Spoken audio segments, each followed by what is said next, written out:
Pô, tá saindo, gente, cara. Bora começar então.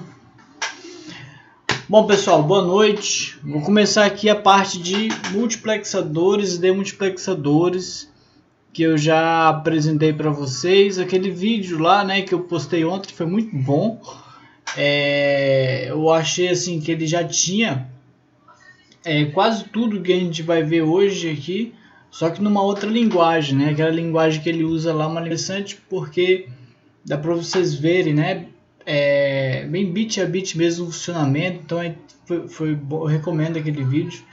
E esse outro de hoje é um assunto complementar, não faz parte da ementa, mas é necessário para nossa compreensão melhor desse conteúdo, né? Que é a parte de clock, que eu vou falar também daqui a pouco aí. Então, vou começar aqui, né, nosso primeiro conteúdo, e já adianto que eu vi poucos exercícios assim sobre esse conteúdo, então eu achei melhor a gente mudar um pouquinho a avaliação, que eu vou falar depois no final. Vamos continuar aqui.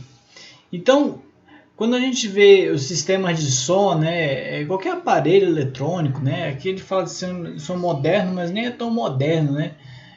DVD, né? Hoje é Blu-ray, né? A gente usa outras mídias aí, streaming, né? Principalmente. Então, todos esses aparelhos eletrônicos, eles geralmente, né, tem uma chave de seleção ali que a gente consegue sintonizar uma entrada, né? Aquelas TVs antigas, né? A gente tinha aquela chavezinha de seleção para o canal, né? Que a gente escolhia qual canal queria assistir. Os micro-ondas, né? A máquina de lavar, né? Geralmente ela tem uma chave seletora ali que gira, né? E você tá na verdade ali controlando um sinal, né? Que vai ser transmitido ou recebido. Então esse elemento ali é um elemento chamado multiplexador, né? Então o que ele faz? Ele seleciona um dos diversos sinais de entrada e transfere para a saída. Essa daí, em linhas gerais, né, é a função do multiplexador, né? O apelido dele é MUX, certo? A gente chama ele normalmente assim. Então, a função principal dele é selecionar, né, sinais. Então, por isso que às vezes ele é chamado também de seletor de sinais, né? Então, o multiplexador digital, né, ou seletor de dados, ele é um circuito lógico que recebe diversos dados digitais de entrada e seleciona um em determinado instante para transferi-lo para a saída. O envio do dado de entrada desejado para a saída é controlado pelas entradas de seleção, frequentemente denominada endereço. Essa figura aí do lado, ela mostra a simbologia de um multiplexador digital de 1 bit, né? Por que ele é 1 bit, né? Porque vocês estão vendo ali essa entrada S. Essa entrada S aqui, ela só tem um pinozinho, né? Deixa eu colocar aqui o laser pointer. Então, só tem um elemento, né? Então, ela só tem 1 bit. Então, no caso aí, com 1 bit a gente pode fazer a seleção de quantas entradas? 2, né? Porque só tem 2 posições possíveis, a posição 0 e a posição 1, né? Então, o que ele faz aí, basicamente? Quando S for igual a 1, a saída X aí ela vai receber os dados que estão presentes na entrada A, ou na entrada B, perdão, né? E eles vão ser transmitidos para X. Quando S aqui for igual a 0, aí o caminho vai ser o contrário, vai vir de A, né, para X. Então ela basicamente seleciona, né, a entrada para uma saída aqui. Então esse aqui é um multiplexador mais simples, é um multiplexador de 1 bit, né? A tabela verdade dele está mostrada aí do lado, é bem simples, né? Quando S for 0, X é A, e quando S for 1, né, X é B, está aqui no cantinho, tá bom? Esse é o multiplexador mais simples que temos. Continuando, ele vai dizer aqui como que né, o funcionamento do multiplexador, né? Ele então é uma chave de múltiplas posições que controla digitalmente em que o código aplicado nas entradas de seleção controla os dados que será comutada para a saída. Por exemplo, a saída Z será igual à entrada I0, nesse caso aqui, né? Para um código de entrada de seleção particular, né? Digamos 000, né? E ele vai ser I1, né, para outro código, né? E assim sucessivamente, né? Em outras palavras, o multiplexador ele seleciona uma das entradas N, né? Aqui, ó, e transmite o dado selecionado para um único canal de saída. Isso é denominado multiplexação, certo? Então, é quando a gente tem várias entradas e agrupa, né, em uma única saída, né? Então, isso acontece muito, né? Então, por exemplo, a nossa internet, né, a gente tem... Isso daí é muito comum. Quando você tem... na sua casa, se você tiver lá, você só entra um sinal de internet, né? Mas na verdade você pode ligar vários computadores, aí você precisa de um elemento ali para fazer isso. Que elemento é esse? É o roteador, né? Então o roteador ele nada mais é que isso, ele tem as duas funções, tá? A gente vai falar daqui a pouco sobre ele, né? E a gente vai abordar com mais detalhes. Mas então é basicamente isso, você seleciona os dados, né? E transmite numa única saída, num único canal. Então, o multiplexador básico de duas entradas, né, ele é mostrado aqui abaixo, né, com o seu circuito lógico, né. Então, como a gente falou ali, a gente viu a tabela verdade dele, né, a gente viu o símbolo dele, mas aqui está ele internamente, né, e nós já vimos as portas lógicas e sabemos aqui o que é isso, né. Então, aqui nós temos duas ends, uma porta OR e uma porta inversora, né? Então a AND a gente sabe que ela só funciona quando as duas entradas forem igual a 1, né? Então ela, na verdade, né, a gente viu lá pelas regras, né, de simplificação, né, que a gente vai ter uma situação bem especial nela. Quando a gente tiver uma das entradas iguais a 1, né? Quando uma das entradas dela for igual a 1, a saída vai ser a própria outra entrada, né? Então, no caso aqui, imagina, se a gente tivesse a entrada da end 1 igual a 1, a entrada aí ela vai ser automaticamente refletida aqui fora, né? E essa entrada aqui, quando ela é igual a 0, né? Aí vai ser o inverso. Não importa o que eu colocar na outra entrada, a saída vai ser sempre 0, ou seja, como se eu desligasse ela, né? Então, ela tem essa lógica aí que a gente pode usar agora bastante, né? Então, como é que a gente faz? A gente pode usar essa AND para fazer essa seleção de dados. Se eu deixar somente uma de cada vez com uma entrada em nível lógico 1, né? Eu tô fazendo seleção de dados com ela, né? Então aqui ele faz dessa forma, né? Então a expressão booleana dessa saída ia ser a seguinte, ó, essa saída Z vai ser igual a I0, né? E S barrado ou I1 e S. O que isso quer dizer? Que quando S for igual a 0, eu estou selecionando a entrada I0. E quando S for igual a 1, eu estou selecionando a entrada I1. Então, basicamente, é isso que ele faz, certo? Essa aqui é a mesma lógica que a gente viu lá no primeiro slide. Então, não tem muita diferença, não. Então, aqui está resumindo como é que seria aplicando nessa expressão, né? A gente pode substituir aqui, ó, para S igual a 0. Se S for 0, então esse S barrado aqui vira 1, né, e o S 0. Então, a nossa saída vai ser o próprio I0, que vai lá pela end 2, né, por essa end aqui de baixo. E o inverso, né, seria quando o S for igual a 1, né, que aí a gente vai aplicar na expressão da mesma forma e verifica que a saída é o próprio I1, ou seja, o sinal vai passar pela end de cima aqui nesse caso, né? Então essa é a regra geral de um multiplexador, né? Ele vai usar sempre ends aqui, né? Você vai ter uma combinação, né, de entradas aqui nesse caso de apenas um bit, né? Que você vai ter duas possibilidades, 1 ou 0, que vai selecionar, né, uma dessas ends para conduzir. A OR aqui, ela ela vai pegar aqui, né, o teu sinal de uma dessas ends aí, né, que seja a que vai estar selecionada no momento, tá bom? Então esse é o funcionamento básico do multiplexador. Então, um exemplo, né, no qual um multiplexador de 2 entradas pode ser usado, né, seria no sistema digital que usasse 2 sinais diferentes de master clock, né? Um clock de alta velocidade, digamos de 10 MHz, e um modo de operação e o de baixa, né, digamos de 4,77 MHz, para outro modo. Usando o circuito mostrado, né, anteriormente, né, o clock de 10 MHz seria conectado na entrada I0 e o de 4,77 na entrada I1. Um sinal proveniente da seleção lógica, né, de controle do sistema adicionaria a entrada de seleção para controlar o sinal de clock da saída Z e enviá-lo, né, a outras partes do circuito.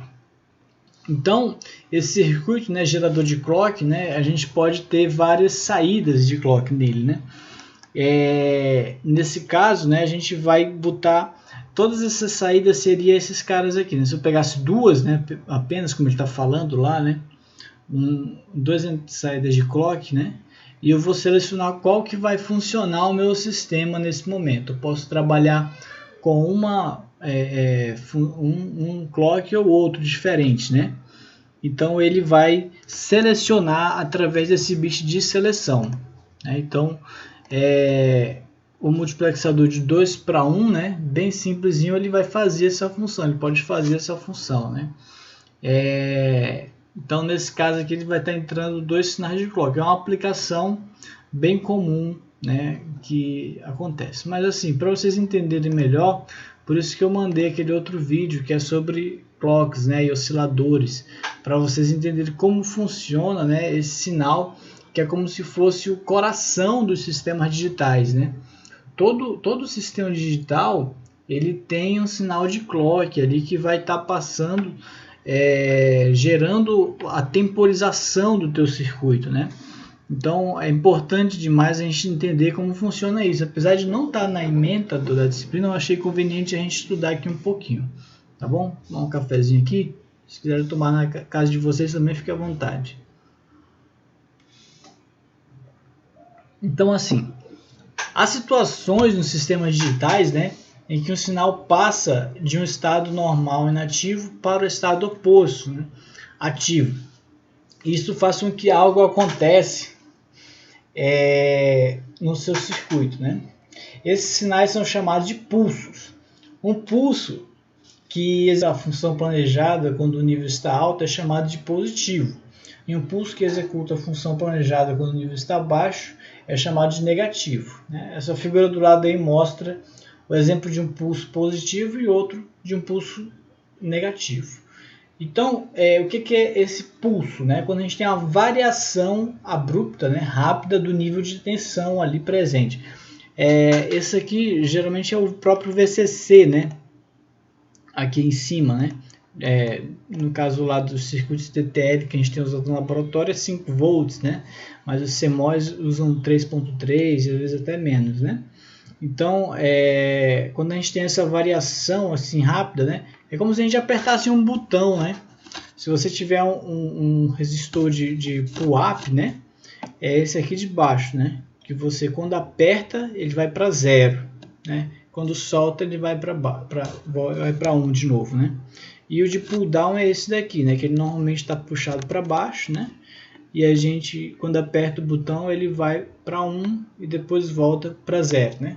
Isso aqui seria um exemplo de um botão que eu estou dando, né? Mas na verdade isso não é conveniente, né, para circuitos automáticos. Você ter aquilo ali, né, rodando, né, infinitamente, alguém apertando um botão é impossível, né? Mas o que acontece é que lá dentro, então, dos circuitos, todo circuitinho, desde o mais básico, né, se você pegar uma plaquinha de Super Nintendo, daquelas velhinhas, né, ou qualquer circuitinho básico que seja, ele vai ter lá dentro algum tipo de elemento que vai gerar esses pulsos automaticamente, né? Esse daí são os clocks, que a gente chama o clock do teu circuito. Então ele é o coração pulsando dentro do teu circuito, né? Então eles podem operar, né? Todo sistema digital pode operar tanto de modo assíncrono ou síncrono, né? O que é isso, né? Nos sistemas assíncronos, a saída do circuito lógico pode mudar de estado a qualquer momento em que uma ou mais entradas também mudarem. Tanto o projeto quanto a análise de defeitos são mais difíceis em sistemas assíncronos. Em sistemas síncronos, os momentos exatos em que uma saída qualquer pode mudar em um estado são determinados por um sinal denominado clock, que geralmente é um trem de pulsos retangulares ou uma onda quadrada, conforme mostrado na figura abaixo. Esse sinal é distribuído para todas as partes do sistema e a maioria das saídas, se não todas, muda de estado apenas quando ocorre transição do sinal de clock. Então, a gente prefere, né, trabalhar com sistemas síncronos, né? Todo projeto de circuito, né, ele preferencialmente são circuitos síncronos, né? Nossos circuitos digitais. Os circuitos assíncronos são aqueles puramente combinacionais, né? Então eles não são muito úteis, na verdade, porque eles não têm memória, né? Primeiramente, eles não gravam informações passadas, né? São aplicações mais simples, né? E a análise de defeitos é um pouquinho mais complicada, né? Se eles forem circuitos grandes, porque você não vai saber exatamente o momento esperado para uma mudança, né, de estado. Então, os circuitos, né, vamos dizer assim, mais robustos, né, processadores, controladores, são circuitos todos síncronos. Eles têm um sinal de clock ali que vai determinar o momento exato de transição de estado, né? Então, nesse sinal de clock, ele basicamente é isso, é um trem de pulsos que a gente chama, né? Onde você muda de estado nível lógico 0 para 1 constantemente. Isso aqui tem um período certo, né, determinado, uma frequência que nós estudamos lá na disciplina anterior, né, que é fixa, né? Então, esse sinal vai de 0 para 1, de 1 para 0 constantemente. Quando ele vai de 0 para 1, a gente chama de borda de subida, né, uma transição positiva. E quando ele vai de 1 para 0, a gente chama de borda de descida. Então é exatamente nessas transições que vão ocorrer as variações de estado do teu circuito, né? Dependendo da lógica dele, ele pode trabalhar tanto com a borda de subida ou com a borda de descida. Não tem uma normatização para isso, né? Mas o circuito pode trabalhar geralmente das duas formas, circuitos síncronos. Eles alteram o estado dele, a lógica, né? Vai mudar a saída, né? Nesses momentos de transição sempre, tá bom? Então, esse daqui ele abordou mais naquele videozinho que eu coloquei para você, né? Então, o oscilador de cristal é um componente eletrônico que utiliza a ressonância de um cristal em vibração de um material piezoeletrônico para criar um sinal elétrico com uma frequência bastante precisa. Essa frequência é comumente usada para medir precisamente o tempo, tais como um relógio de quartzo, bem como para estabilizar a frequência de transmissores de rádio. O cristal piezoelétrico mais utilizado é o quartzo.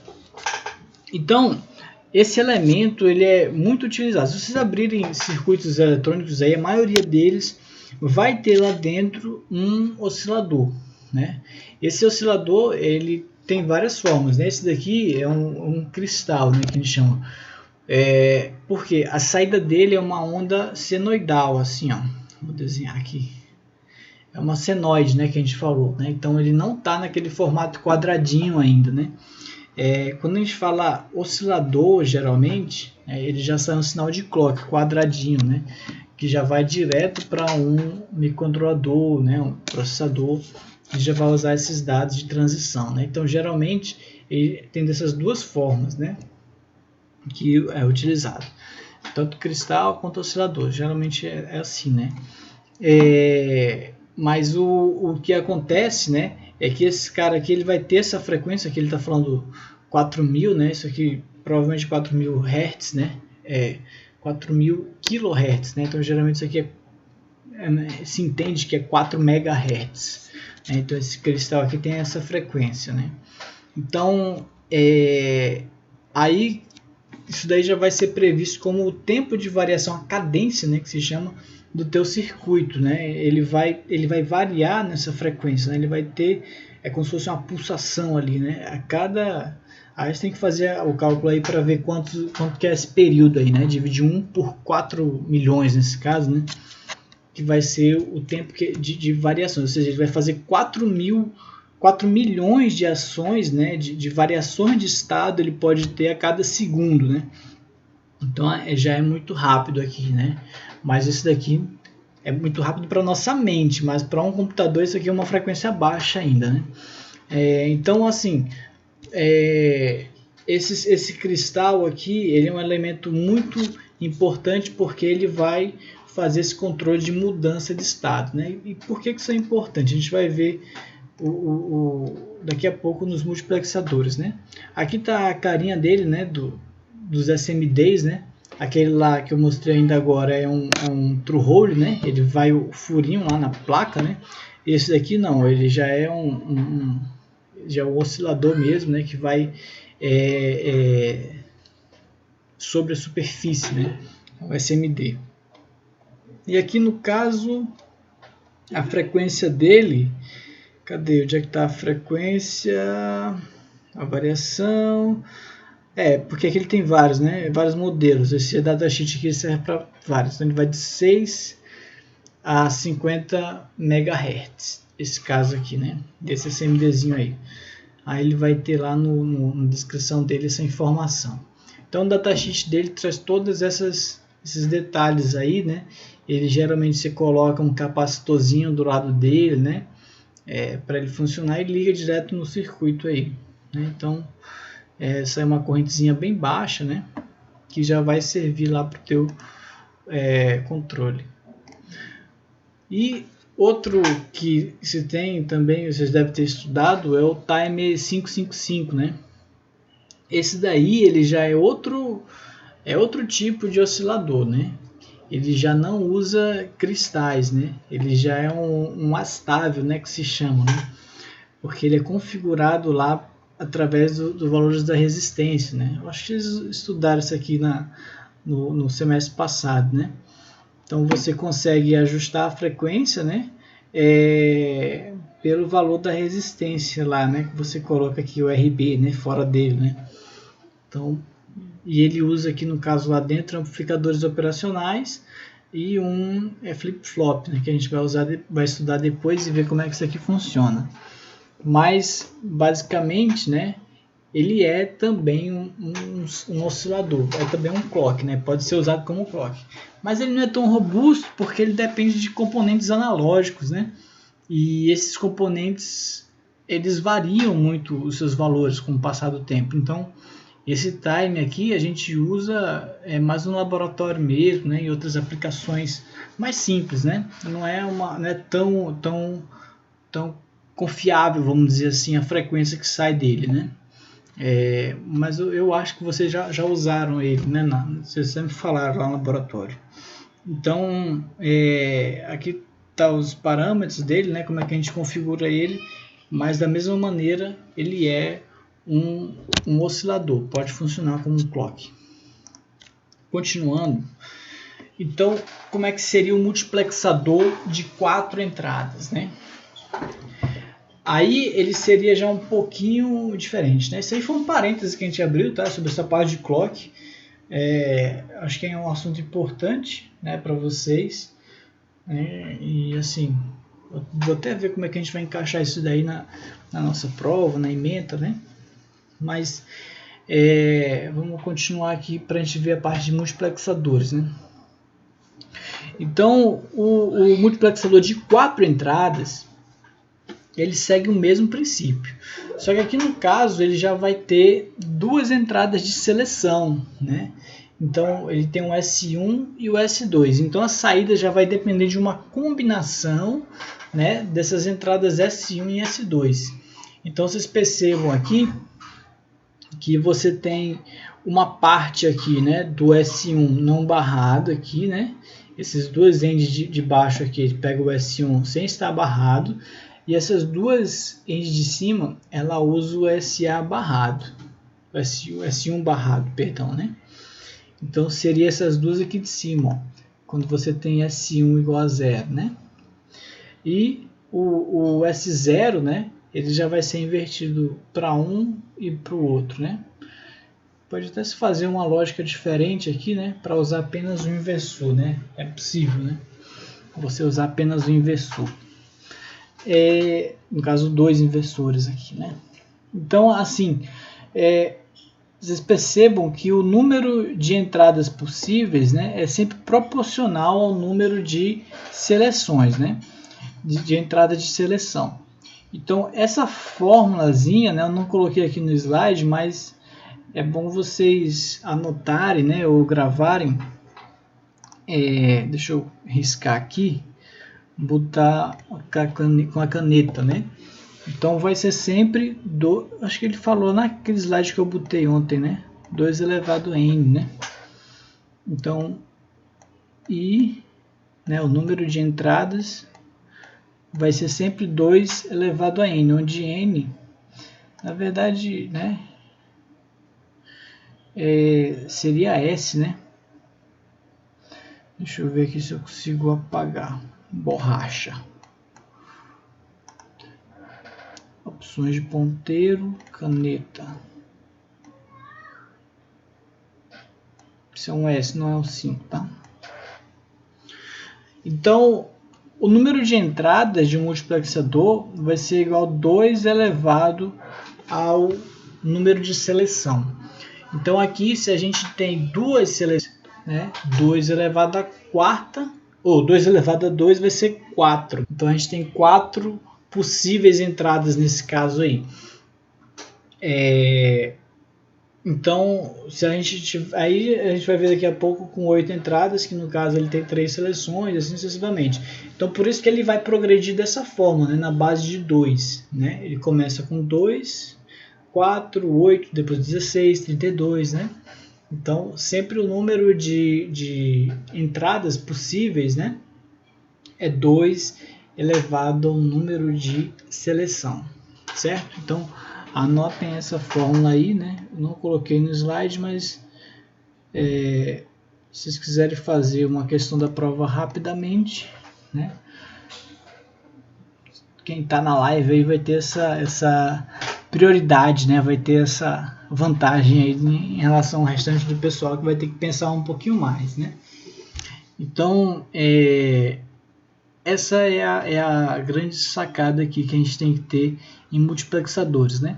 Aí vocês percebem que a lógica ela também vai sempre de maneira progressiva, né? Então aqui a gente vai ter uma end de 3 entradas, né? Vai ter o dobro do número de inversores, a OU, né? No caso aqui ela tem que ter 4 entradas, né?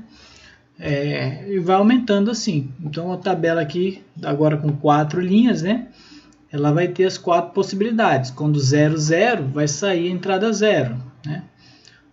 E quando for 0, 1, sai e 1.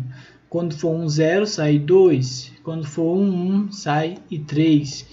Né? Então, aqui são as 4 possibilidades de funcionamento do multiplexador de 4 entradas. Ele pode, né, ser montado com outro circuito aqui só para a gente abrir a nossa mente aí, porque a gente viu lá o decodificador, né? Então o decodificador ele pode ser usado também para fazer essa montagem, só que aí ele usa aqui um outro elemento que vocês ainda não foram apresentados a ele, que é o buffer tri-state. Eu cheguei a falar do buffer, né? Que a gente faz lá com amplificadores operacionais, né? E esse caso aqui, ele está, vamos dizer assim, habilitando, né, o funcionamento dele. Né? Então, a entrada de enable aí, que vai habilitar ou não, né, esse funcionamento. Né? Então, aqui ele vai ter um decodificador, né, que ele vai simplesmente pegar os 2 bits de seleção e habilitar uma das 4 saídas aí de cada vez. Né? Aí você vai ter aqui embaixo aquela combinação. Deixa eu voltar aqui pro laser. Você vai ter aqui embaixo, né, a tua seleção, né? Tu vai fazer aquelas combinações de S1 e S0. e ele vai saindo um de cada vez aqui, esses sinais, né? Então quando tiver o 0 igual, essa saída 0, né, foi igual a 1, ele vai habilitar esse daqui, né? E assim sucessivamente, né? E nesse caso aqui, né, ele é de alta impedância, né, essa saída, né? Por isso que ele coloca um Z aí, né? Que ela vai ser, quando ela é alta impedância, né, o teu sinal ele não vai por esse caminho, né? Ele vai para baixa impedância. Então é como se tu fechasse a porta aqui, né? Para o sinal que sai do outro buffer não entrar, né? Aí ele vai embora para tuas saídas e aí, tá? Então, assim, são muitas possibilidades que ele vai abrir para a gente. Isso aqui é só um outro exemplo de circuito, né, que se pode montar, que também vai fazer a função do multiplexador sem usar o CI do multiplexador em si, né? Ele está usando buffer mais decodificador, né? É outra possibilidade. E com 8 entradas, como seria, né? Aí a gente fazendo aquela nossa formulazinha, né? Deixa eu botar aqui. Então, se eu quero 8 entradas, né? É igual a 2 elevado a S. Quanto é S aqui nesse caso, então? S é igual a 3, né? Então, eu preciso de 3 seleções para poder fazer um buffer um multiplexador, perdão, de 8 entradas, né? Ah, professor, mas por que tem 4 aqui? Realmente tem 4 entradas, né? Ele tem uma entrada de enable. Esse CI aqui, que é muito comum, é o 74151, né? Tanto TTL quanto CMOS, ele tem uma entrada de habilitação né? Que ele vai ter todas as duas, né, entradas, elas podem, né, todas as entradas, na verdade, elas podem ser impedidas de funcionar se esse enable tiver em estado lógico 1, né? Então a saída, né, na verdade esse cara aqui, perdão, ele inverte, né? O enable ele inverte todas as entradas quando ele está em 0, né? Então ele gera as entradas normais, né? Ou invertida, tá aqui, ó. Enable em nível alto, ele vai jogar as saídas Z aqui, né? Vai para nível baixo, né? E a Z barrado fica em nível alto, certo? E ele vai, dependendo da combinação, né? Ele vai fazer a mesma coisa. Aqui, quando ele está em nível baixo, né? Nas outras aqui de baixo, né? Que aí ele vai sair cada uma das entradas, né? Não, realmente esse enable aqui ele vai habilitar ou não o teu circuito mesmo, né? Normal. Então ele vai para 0 a saída aqui Z, né? Quando ele estiver em 0, né? E ele tem que estar em 0 para fazer as outras funções do multiplexador, né? Então aqui você vai trabalhar as combinações aqui, né? Aqui com o datasheet ele bota daquela forma lá, né? Ele não coloca zeros e uns, né? Então quando é L é o nosso zero lógico, né? Então aqui é 000, vai saída I0, vai aparecer lá a entrada I0 vai aparecer na saída, né? 001, a entrada I1, né? E assim sucessivamente. Aí aqui a lógica a gente vê que ela repete basicamente, né? Aquela ideia que a gente falou lá no início. Ela tem os inversores aqui, né? Para fazer nesse caso aqui, esse primeiro aqui é só um bufferzinho, né? E mesma lógica, AND, né? Agora a AND tem 4 entradas, né? Ou 5 na verdade, por causa do enable. E a tua OU aqui, né? Vai ter que ter 8 entradas, né? Tudo isso aqui. Aí esse daqui está mais organizado, né? Porque aqui ele só utilizaria 3 inversores, né? Se não fosse o buffer aí, com 3 inversores ele resolveria, né? Aí ele coloca outro buff na saída também. Mas assim, para efeito de lógica, isso aqui não importa muito não. Tá bom? Então aqui tá, aqui ele coloca, né, assim, o símbolo da mega função, né? Esse aqui, se a gente fosse criar lá no Quartus ou em algum outro programa de design de hardware, né, reconfigurável, a gente usaria dessa forma aqui a mega função, né? Mas a simbologia dele, né, aquela que a gente mostrou lá, ou então essa aqui para o CI, né?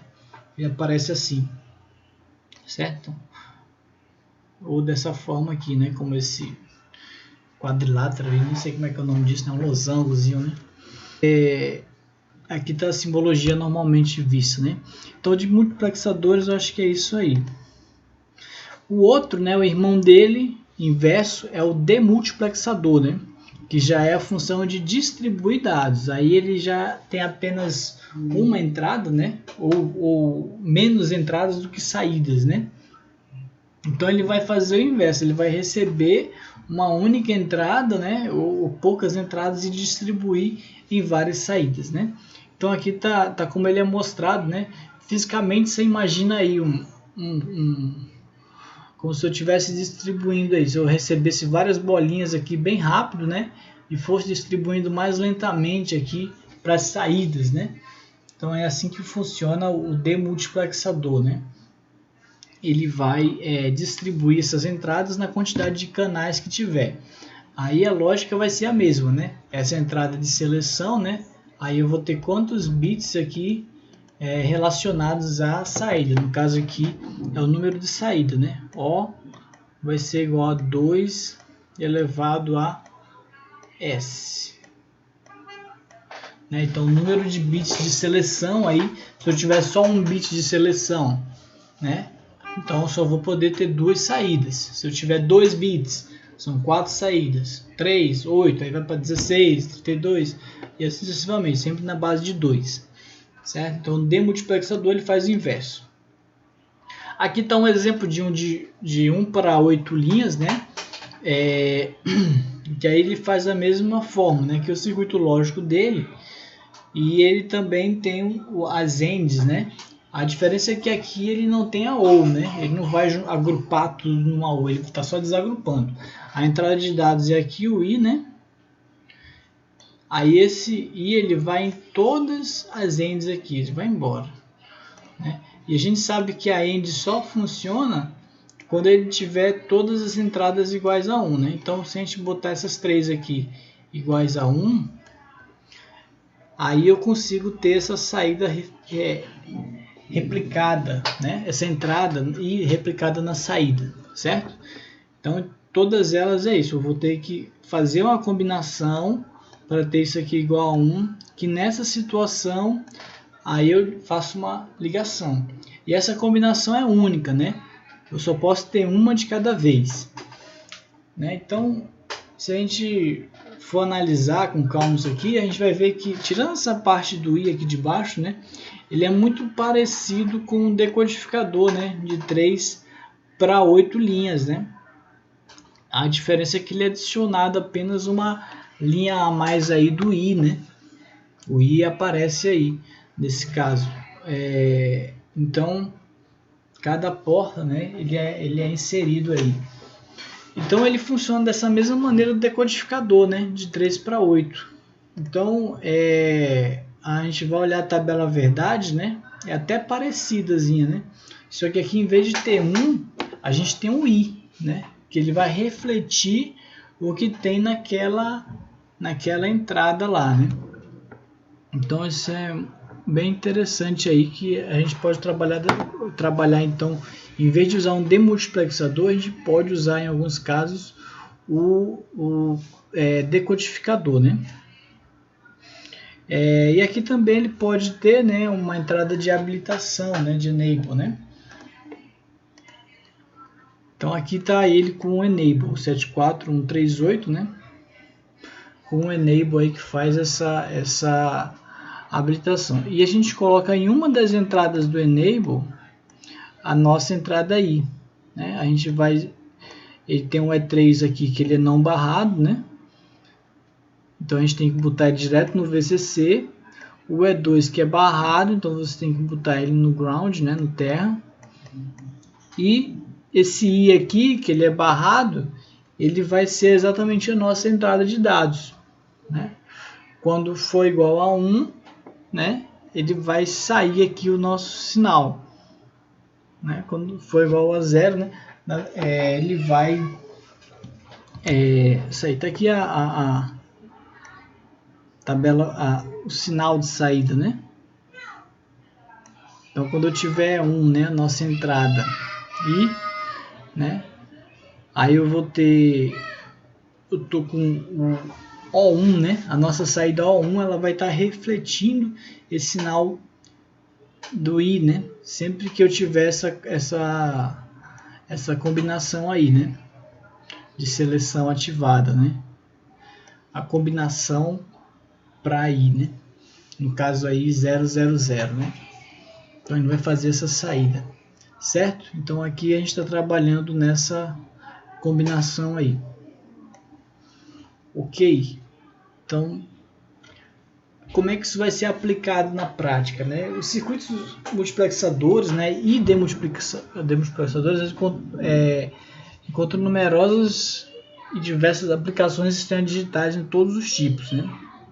E essas aplicações incluem seleção de dados, roteamento de dados, sequenciamento de operações, conversões paralelo, série ou série paralelo, geração de forma de onda, geração de funções lógicas, né?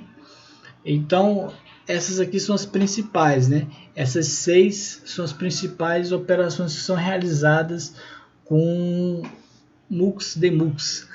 Então, o que eu vou pedir aí? Eu vou disponibilizar esse material para vocês e eu vou atribuir para vocês um trabalhinho escrito. Eu acho que para terça ou quarta-feira. Vou ver direitinho a data. Para o dia da prova. Que aí eu ia reduzir a nota da prova de vocês, né? Fazer uma prova valendo poucos pontos, né? 3. E eu colocaria esses exercícios aí valendo 2 pontos ou mais, né? Vamos ver aí. A gente pode somar esses pontos, de repente até fazer esse trabalho valendo 5. E eu faço a prova valendo 3 e deixo só o laboratório para depois, né? Também é possível, né? Então, eu queria pedir um trabalho sobre essas aplicações do multiplexador e demultiplexador, né? Vocês tentar ver onde que eles são usados na prática, né? Quais são as situações que eles são usados e apresentar o circuito, né? Eu nem estou vendo o chat aqui de vocês. O que vocês estão falando aí, cara? Então, eu vou colocar depois no grupo essas informações aí detalhadas, tá? Não dá nem para me perguntar se tem alguma dúvida, né? Que aqui vocês não respondem.